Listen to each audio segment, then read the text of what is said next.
area where the two young men lived. What have you found out about these two men, Stephen?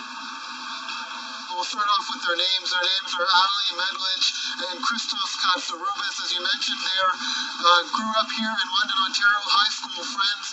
They went to London South Secondary, and it's in a neighborhood that is basically upper to middle class, a very regular, normal, run-of-the-mill neighborhood. And Christos, we know, lived with his mother after his parents divorced, grew up in a very Greek Orthodox family, and that he was, by all accounts, a very average teenager, but somehow along the way he became radicalized after converting to Islam.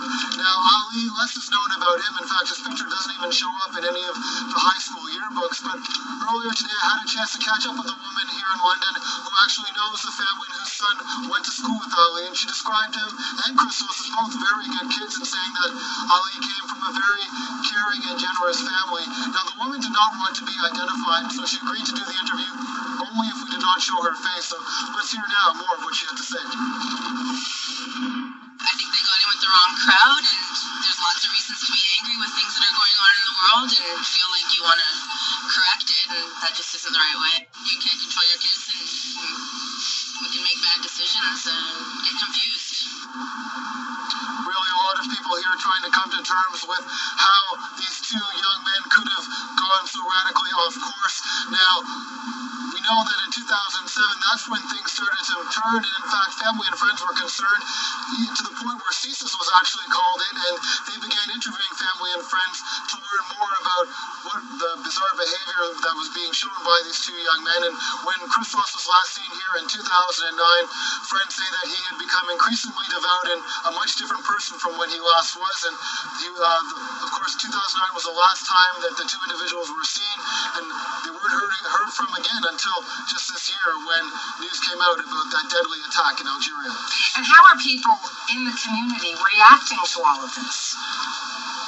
Well, it's amazing that people here, are just dumbfounded by this story and just trying to come to terms with the fact that somebody who grew up in these streets could end up halfway around the world in a desert in Algeria. I had a chance to speak with some people just to get their thoughts and their reaction to this story. Let's hear now from some people here in London.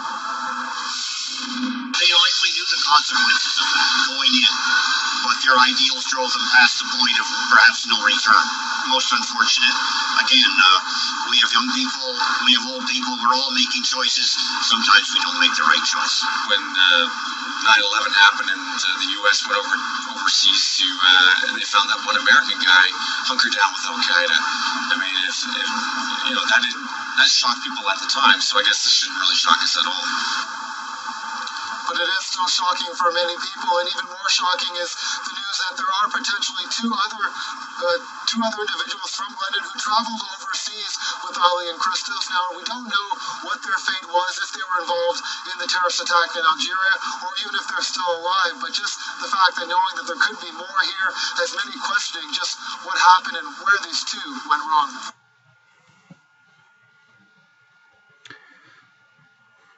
Bon. السلام عليكم يا جماعة. هاد الفاتشة هذا اللي راكم تشوفوا فيه هدايا ماذا بكم اللي يقدر يلقى تصويرتو يمبريميو يبزق عليه. هذا هو اسمه خريستوس كاتسيروباس، هو والتونسي حاشا التوانسة على كل حال علي مدلج. هادو هما لي دو كنديان اللي قال لك الغوفرنمون دو لالجيري قال بلي كانوا في تيغنتورين، وكي لو غوفرنمون الجيريان هضر مع لو غوفرنمون دو كندا، le ton de la réponse du gouvernement du Canada n'était pas dans le sens de coopération. وعلى كل حال كانت صعوبات باش الجزائر تفرض بليك on va faire une enquête, on va vous montrer بليك c'est deux Canadiens وطبل ايديولوجي ça marchera plus. دونك شكرا للسلطات الجزائرية، ألف شكر للجيش الوطني الشعبي، وألف شكر للحكومة والرئاسة بليك حنا ما نخافوش. قال كي سي دي زيترونجي خبي اللعب. قالوا لكم دو كنديان دونك سي دو كنديان. وانا اليوم علاش راني جاي ندير فيديو باسكو لا ريبونس تاع لو مينيستر دي زافير étrangères تاع كندا البارح مازال لو ميم طون تاع يسكيف لي ريبونس و يساي دو نو با بارلي دو سا. واش قال اونتر اوتر قال بلي لو ديفي صعيب وعلى كل حال والارهاب صعيب و اون بو با تو كونترولي. الور كإنسان يدفع لي زامبو تاعو في كندا و يسانتيريس او فا سون ارجون في كندا. Je vais essayer de parler en français, le message il va passer, j'espère, le plus haut possible. Donc, Monsieur le ministre des Affaires étrangères du Canada, je vous propose d'aller vers la communauté musulmane qui va vous aider à trouver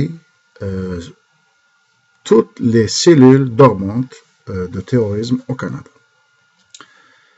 Alors, les musulmans qui se font appeler comme modérés et qui ne sont pas des intégristes, vous avez l'obligation, comme des gens qui vivent au Canada, comme musulmans qui défendent leur islam, vous avez l'obligation de dénoncer dans les mosquées tous les discours et les livres, les personnes que vous soupçonnez seulement de faire l'apologie du terrorisme ou ce qu'ils appellent le djihad.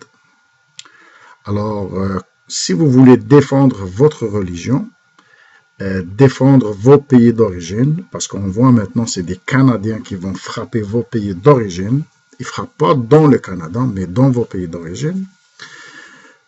Si vous voulez que la lutte contre le terrorisme soit plus efficace, donc on dépense moins votre argent en Afghanistan, en Irak ou ailleurs, on n'a pas besoin d'armées qui vont aller conquérir des pays pour combattre le terrorisme.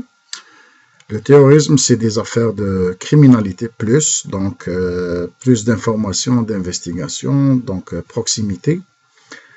Alors, les musulmans ont cette obligation au Canada de travailler et faire savoir à la communauté musulmane qu'elle est dans un sens de coopération avec le gouvernement. Et quand vous allez dénoncer ou donner des informations, faites ça d'une façon que ça soit visible. Comme ça, le gouvernement canadien ne peut pas dire que je ne reçois pas d'aide dans ce sens de combat contre le terrorisme de la communauté musulmane au Canada.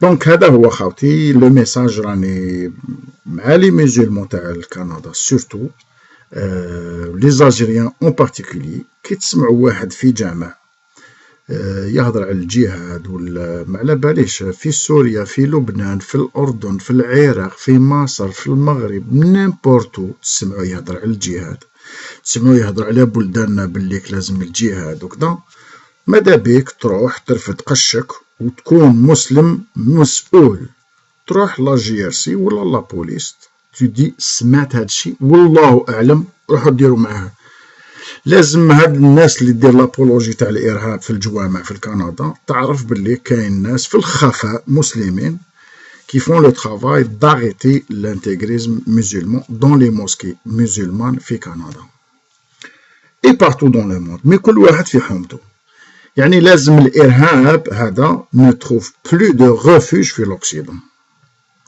وهذا لا يكون ممكن بدون تعاون مع السلطات المحلية وكي تعاونوا مع السلطات المحلية ماذا بكم تنشروا باللي رانا قلنا لهم وعطينا لهم هذه المعلومات وكما يخدموش خدمتهم يفو لي دينونسي مثلا هدايا في لندن في لونتاريو جو بونس كو كاين ناس على بالهم به ويعرفوه وهذاك التونسي كاين ناس يعرفوا به دركا اللي كان يعرفوا ما دينونساش يتحمل مسؤولية تاع الناس اللي ماتت في تيغنتورين في عينها من الناس